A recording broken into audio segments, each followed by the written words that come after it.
Ever seen a bike so ugly it just hurts to look at it? Well, these 8 monstrosities break every rule of motorcycle beauty. Yet, there are engineering marvels hiding beneath those bizarre exteriors. These mechanical eyesores prove that groundbreaking innovation isn't always pretty. Let's explore motorcycling's most spectacular design disasters. Number 8. The 1988 BMW K1. First impressions? Pure sci-fi madness on wheels. The 1988 BMW K1 burst onto the scene with bodywork that looked like it teleported from the future. All sharp angles and bulging panels in vibrant ketchup and mustard red and yellow schemes that screamed for attention. Now, this wasn't just weird for weirdness' sake, though. BMW engineers were chasing something, the slipperiest aerodynamics package possible, achieving an impressive 0.34 drag coefficient when most bikes wouldn't get near 0.4. Under all that plastic lived BMW's longitudinal flying brick inline-4 engine, mounted flat for a lower center of gravity. The 987cc power plant pumped out a respectable 100 horsepower, while delivering 74 pound-feet of torque. Enough to push this 570-pound beast to 150-plus miles per hour, despite its unsport bike-like heft. The K1's peculiar styling concealed genuinely innovative features: anti-lock brakes, rare in 1988, paralever rear suspension to eliminate shaft drive jacking, and a comprehensive fairing that provided exceptional weather protection. The stiff chassis and planted handling surprised riders expecting a sluggish experience. At $13,000 in 1990, which is about $30,400 adjusted for today's currency, the K1 wasn't cheap. BMW only sold about 6,900 units before production ended in 1993, making them relatively rare finds now. Maintenance headaches come standard.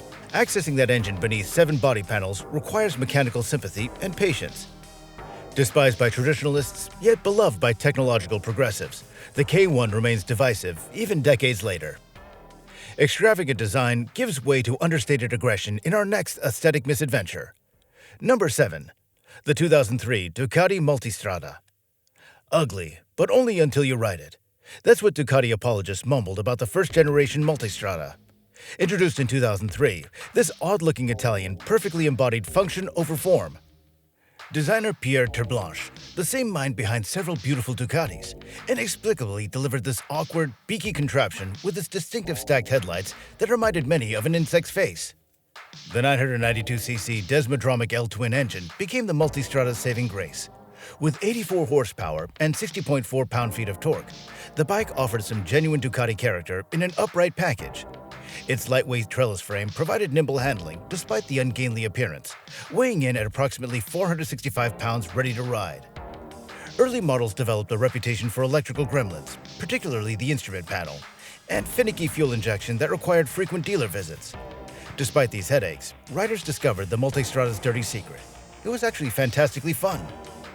The upright ergonomics, long travel Olin suspension, and genuine sport bike power delivery created an engaging ride that could handle everything from canyon carving to light off-road exploration. Available in red or black, with unfortunate gray plastic panels either way, prices range from $7,000 to $10,000 in 2004. The Multistrada name continues today on much more attractive machines, but this original version remains a particular eyesore in Ducati's otherwise beautiful lineup. Now, the Multistrada's design was polarizing, but our next contender takes unconventional styling into a completely different dimension with electric power. Number 6. The 2023 Johammer J1. Resembling something between an electric slug and a sci-fi prop, the Johammer J1 refuses to acknowledge conventional motorcycle design language. Now, this Austrian-built electric oddity completely reimagines what a motorcycle should look like, for better or worse. Its curved flowing body panels house a central battery pack that doubles as the main structure, with the electric motor positioned directly in the rear wheel hub. That hub-mounted motor produces a modest 22 horsepower, but generates an impressive 160 pound-feet of torque immediately available from 0 RPM. With no gears to shift, thanks to the direct drive system, the J1 delivers seamless acceleration to its electronically limited top speed of 75 miles per hour. Weighing just 350 pounds, the Johammer's most practical feature is its remarkable battery range. The 12.7 kilowatt-hour battery pack enables up to 124 miles between charges, competitive with many modern electric motorcycles despite being designed nearly a decade ago. A full recharge takes approximately 3.5 hours with standard equipment. And the strangest feature? Those protruding arms at the front house rear-view mirrors and the instrument displays, eliminating the need to look down while riding. The mirrors double as screens displaying speed, battery status, and other vital information directly into the rider's peripheral vision. At approximately $24,000, the Johammer represents high-end electric experimentation. Its distinctive aesthetic carries a certain retro-futuristic charm that some find endearing, despite or because of its bizarre appearance. Now, production remains limited, with each bike essentially built to order in their small Austrian facility. Now, before we go on, have you owned any of these beautiful disasters so far? Drop a comment below, subscribe and hit that notification bell for more content that really breaks the mold.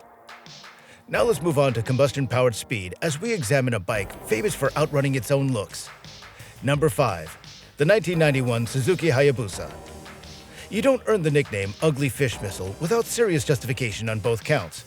When Suzuki unveiled the original Hayabusa in 1999, motorcyclists didn't know whether to laugh or gasp. Its bulbous, stretched design with that distinctive drooping nose resembled nothing else on two wheels, and with good reason. Every curve, bulge, and odd proportional choice served the single-minded pursuit of speed. The numbers tell the story. The 1299cc inline-4 engine, producing 173 horsepower and 99.6 pound-feet of torque, capable of pushing this 563-pound machine to 194 miles per hour, making it the fastest production motorcycle of its time. The controversial styling delivered a drag coefficient of just 0.29, still impressive by today's standards. Despite its appearance, the Hayabusa handled surprisingly well for its size. The twin-spar aluminum frame provided stability at ludicrous speeds, while still offering respectable cornering capability.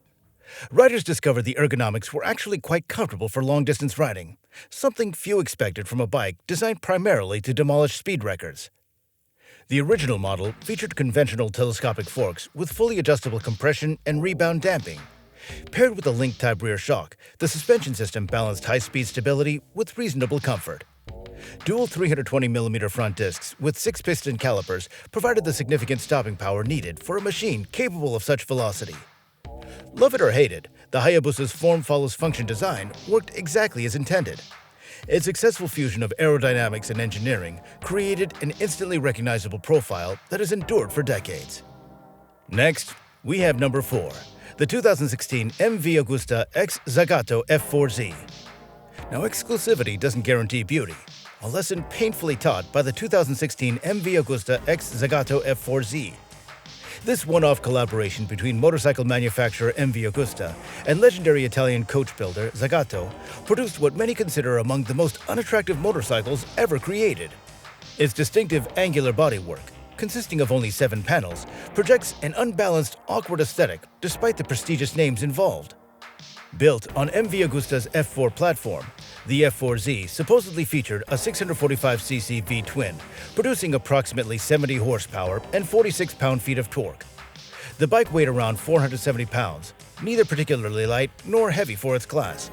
However, specifications remain somewhat unclear, as this was essentially a commissioned design exercise rather than a production model. The most controversial aspect was undoubtedly the styling. Zagato's automotive-inspired approach included large, flat panels and an unusual forward-heavy visual weight distribution. The tank area bulged disproportionately, while the tail section appeared almost unfinished. The single red body color only emphasized its ungainly proportions.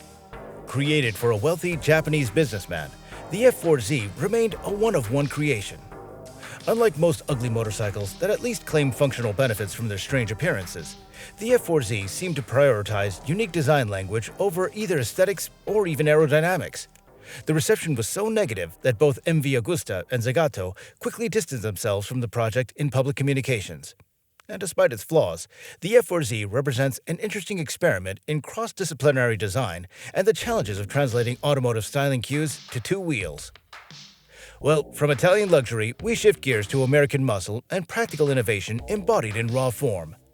Number 3. The 1988 Buell R1200 Battle Twin.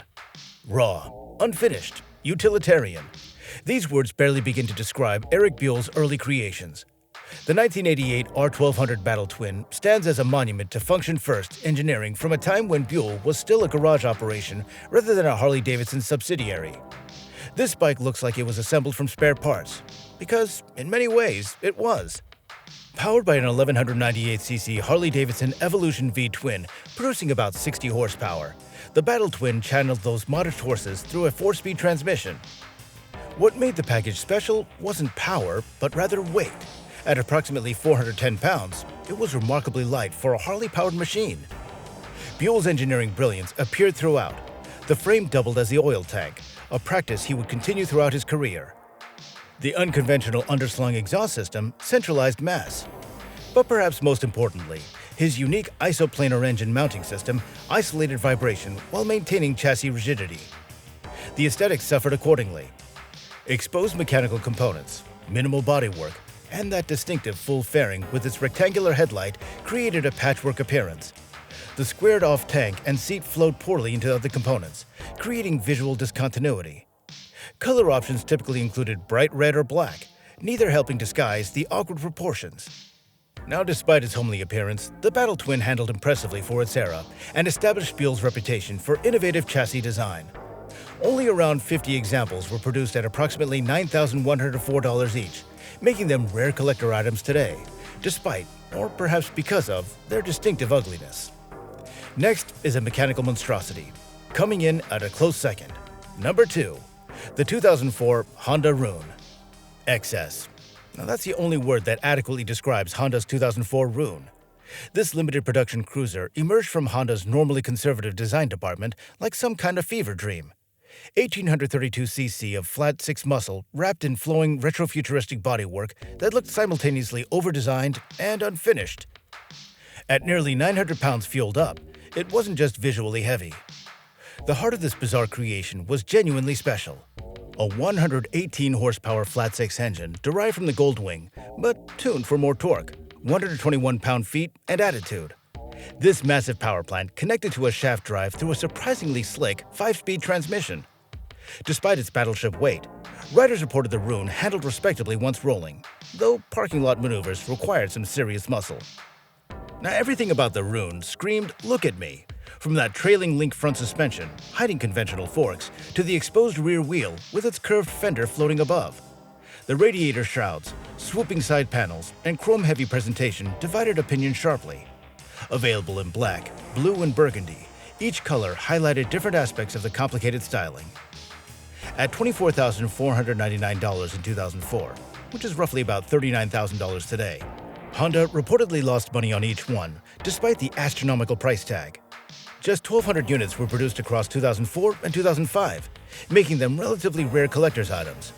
Modern values have actually increased, unusual for such a polarizing design. The Rune represented Honda's statement that they could build anything, prudence be damned. Now, what could possibly be stranger than this Japanese muscle cruiser? Perhaps the next motorcycle that really isn't a motorcycle at all. Number 1. The 2000 BMW C1. Is it a motorcycle? Is it a car? The 2000 BMW C1 refused to choose sides. Now, this bizarre urban mobility solution represents perhaps the strangest production two-wheeler ever sold by a major manufacturer. Developed to provide car-like safety on a scooter platform, the C1 featured a safety cell with roll bars, crumple zones, and even seat belts, allowing riders in some European countries to ride without helmets. Now, the ungainly appearance followed directly from this safety-first approach.